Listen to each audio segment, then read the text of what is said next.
আধ্যাত্মিক জীবনের মূল মন্ত্র কি?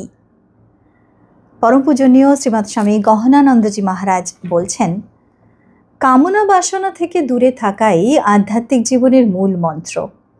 তাই ধ্যানে কোন ধরনের মূর্তি দেখছো সেইটি বড় কথা নয়। আসল কথাটি হলো তোমার ব্যবহারে, তোমার আচরণে কি কি পরিবর্তন হচ্ছে। স্বামীজি তাই বলেছিলেন। মন্ত্রের অর্থ আমাদের শ্রী শ্রী ঠাকুর, ওনার জীবন, ওনার উপদেশ, ওনার আচরণ। উনি তোমার হৃদয়ে সমাসীন, তোমার ইষ্ট দেবতা, যাকে তুমি মন্ত্র উচ্চারণের সাহায্যে ডাকতে পারছো। যেমন ঘুমন্ত মাকে সন্তান জাগায়, মা তো জেগেই আছে, ওর রক্ষা সর্বক্ষণ করে যাচ্ছে, কিন্তু সন্তানের ভাবনা।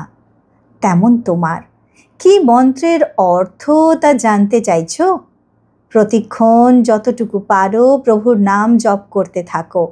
নদী সমুদ্রের অর্থ জানে না, কিন্তু সে সমুদ্র পর্যন্ত পৌঁছে যায়, সমুদ্রেই রূপান্তরিত হয়ে যায়।